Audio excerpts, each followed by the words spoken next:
শুভ সন্ধ্যা বন্ধুরা, মুনমুন লাইফস্টাইলে তোমাদের সবাইকে ওয়েলকাম। বন্ধুরা, তোমরা কেমন আছো? আশা করছি সবাই ভালো আছো, সুস্থ আছো, আর তোমাদের ভালোবাসাতে আমরাও বেশ ভালো আছি। তো বন্ধুরা, আজকের ব্লগটা সন্ধ্যা থেকেই শুরু করে দিয়েছি। রোজ দিন তো তোমাদের সাথে দিনের বেলায় ভিডিও আপলোড করে, তো আজকে ভাবলাম একটু আলাদা ভিডিও করি। তো ব্লগটা হয়েছে সন্ধ্যা থেকে রাত্রে মানে বিছানা যাওয়া অবধি আমি যা যা করেছি বেশিরভাগ শেয়ার করেছি। তো এদিকে তোমরা দেখতে পাচ্ছ আমরা সন্ধ্যা চা টিফিন খেয়ে তারপরে ওকে নিয়ে আমি পড়তে বসেছিলাম। তো ও আমাকে বলছিল যে ওর স্কুলে নাকি বলে দিয়েছে একটা ফ্ল্যাগ ড্র করার জন্য আর বলেছে ফ্রুটস ড্র করার জন্য। তো আমার ছেলে ওইগুলো ড্র করেছে, তোমরা দেখতেই পাচ্ছ। তো ওইটা কালকে সাবমিট করবে স্কুলে। তারপরে আগের ব্লগে তোমাদেরকে আমি দেখিয়েছিলাম আমার মাসের রেশনটা এসেছে। তো লাস্ট এন্ডিং হয়েছিল ওই ব্লগের যে আমার মাসের রেশনটা এসেছিল। তো মাসের রেশনটা গুছিয়ে নেব আর গুছাতে গুছাতে তোমাদের সাথে গল্প করে নেব। তো বন্ধুরা, তোমরা দেখতে পাচ্ছ এখানে আমি কার্টুনটা নিয়ে চলে এসেছি। বন্ধুরা, তোমরা অনেকেই আমার ভিডিও দেখেছো, গত পরশু আমি মিউজিক দিয়ে ভিডিও আপলোড করেছি, কারণ মনটা ভালো ছিল না, আমার দাদা একটু অসুস্থ হয়ে গেছিলো। তো যার জন্য বুঝতেই পারছো, এরকম কেউ যদি অসুস্থ হয়ে যায় মন ভালো থাকে না। তো ভিডিও করেছিলাম বলে আমি তোমাদের সাথে মিউজিক দিয়ে ভিডিওগুলো আপলোড করেছি।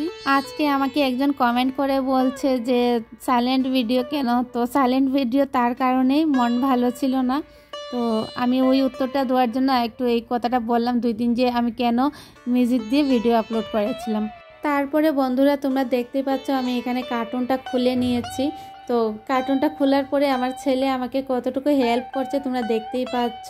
আমার আগের ব্লগ যারা দেখেছো, গত মাসের রেশন গুছানোর সময় ও আমাকে এরকম হেল্প করেছিল। তো এ মাসেও আবার সন্ধ্যা পরে গুছাচ্ছি, তো ও ঘুম থেকে উঠে গিয়েছিল। তোমরা তো অনেকেই জানো আমার পুরো মাসের রেশন একসাথে আসে। তো পুরো মাসের রেশন একসাথে আসলে কি হয়, একটু হলেও আয় পাওয়া যায়। তো মধ্যবিত্ত ফ্যামিলি, তার উপরে হচ্ছে হাজব্যান্ডের ইনকাম কম, তো আমাকে সেইভাবে চলতে হয়।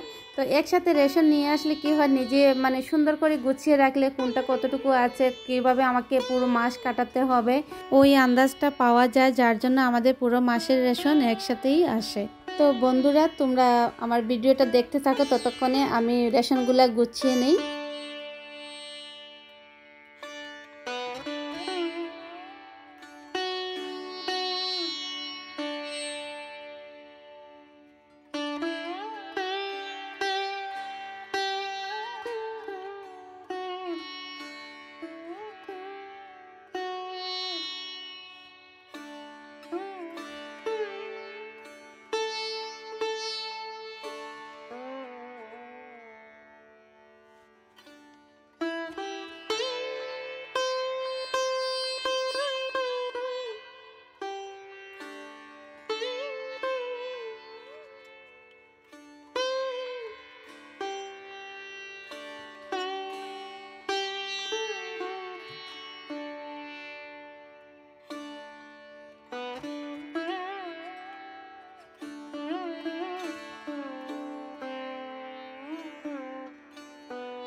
মাসের রেশন গোছানোটা অনেকটাই বড় কাজ, আর কাজটা যদি সুন্দরভাবে না করি পুরো মাস আমাকে কাটাতে হবে ওই রেশনগুলা দিয়ে। তো আমাকে তো একটু হিসাব করে বুঝিয়ে শুনিয়ে চালাতে হবে, যার জন্য আমি সবগুলা জিনিস এইভাবে পরিপাটি করে রাখি। আমরা যারা মধ্যবিত্ত ফ্যামিলির গৃহিণী, তো আমাদেরকে তো এরকম একটু হিসাব করে বুঝিয়ে শুনিয়ে চলতে হয়, তাই না? তারপরে তোমরা দেখতে পাচ্ছ এখানে আমি রান্নাঘরে একটা মিস্ত্রি আছে, ওইটাতে আমি ওইরকম করে জিনিসগুলো রাখি। তো তোমরা দেখতেই পাচ্ছ রেশন, তারপরে সাবান টাবান যাই এনেছে সবগুলো এটার মধ্যে আমি গুছিয়ে রেখেছি। বন্ধুরা তোমরা কমেন্ট করে জানিও তো আমার রেশন গোছানোটা কেমন হয়েছে। তারপরে তোমরা দেখতে পাচ্ছ এদিকে আমার ছেলে দুটো ব্যাগ নিয়ে বসে গেছে, আর দুটো ব্যাগের ভিতরে ওর বাবার কাপড়। তো অফিস থেকে বেরোয় ও চলে গিয়েছিল ওর জন্য কাপড় কিনতে, তো পুজো লাগে নাই এখনও, ওর জন্য কাপড় আনা শুরু হয়ে গেছে। তো তোমরা দেখতে পাচ্ছ কিলার থেকে একটা শার্ট এনেছে, খুব সুন্দর শার্টটা। তো আমি বের করে দেখলাম, আর আমার ছেলেও না ভীষণ এক্সাইটেড, মনে করেছিল ওর জন্য কিছু এনেছে ওর পাপা, কিন্তু ওদের জন্য কিছুই আনে নাই, আমার জন্যও আনে নাই, ও শুধু ওর জন্যই এনেছে। তো তোমরা দেখতে পাচ্ছিলে এদিকে একটা শার্ট দেখা যাচ্ছিল। তো প্রত্যেকটা জিনিস কাপড় বের করছে আমার ছেলে আর বলছে ওইটা আমার নাকি, ওইটা আমার নাকি। তো তোমরা দেখতে পাচ্ছ এদিকে ওর গায়ে লাগিয়ে আছে, ভাবছে ওর জন্য এনেছে। আসলে ও বেশি ওদের জন্য কাপড় কিনতে যায় না, কারণ ওর পছন্দ আমার পছন্দ সমান না। তো যার জন্য আমি বেশিরভাগ ওদের জন্য কাপড় কিনি, আমি যখনই বাজারে যাই ওদের জন্য কাপড় কিনে আনি। তারপরে বন্ধুরা তোমরা দেখতেই পাচ্ছ এদিকে রাত্রিবেলা খাওয়া দাওয়া কমপ্লিট হয়ে গেছে, ডিনার হয়ে গেছিলো। তারপরে রান্নাঘরটা পরিষ্কার করে নিয়েছি, আর রান্নাঘরটা তো আমরা সবাই জানি রান্নাঘর রাত্রিবেলা পরিষ্কার করে রাখতে হয়, কারণ মা লক্ষ্মী চলাফেরা করেন। তারপরে দেখতেই পাচ্ছ তোমরা এদিকে আমি চানাগুলা ধুয়ে ভিজিয়ে রেখে দিয়েছি ছেলের টিফিনের জন্য। আজকে না সন্ধ্যা পরে অনেকটাই কাজ করতে হচ্ছে, তোমরা তো দেখতে পাচ্ছিলে এই রেশন গুছানোতে প্রায় আমার 1.5 থেকে 2 ঘন্টা লেগে গিয়েছিল প্রত্যেকটা জিনিস সুন্দর করে গুছিয়ে রাখতে গিয়ে। তো তারপরে দেখতে পাচ্ছ এদিকে আমি বিছানাটা করে নিয়েছি, রাত্রি 11টা বেজে গিয়েছিল। তো বন্ধুরা আজকের আমার ব্লগটি এতটুকুই, আর তোমরা কমেন্ট করতে ভুলো না আমার ব্লগটি কেমন হয়েছে, আর ব্লগের যদি কোনো অংশ তোমাদের ভালো লেগে থাকে শেয়ার করতে ভুলো না। আর যারা আমার চ্যানেলটিকে সাবস্ক্রাইব করো নাই, প্লিজ আমার চ্যানেলটিকে সাবস্ক্রাইব করে পাশে থেকো। ভালো থেকো, সুস্থ থাকো, দেখা হবে নতুন একটি ব্লগে। শুভরাত্রি।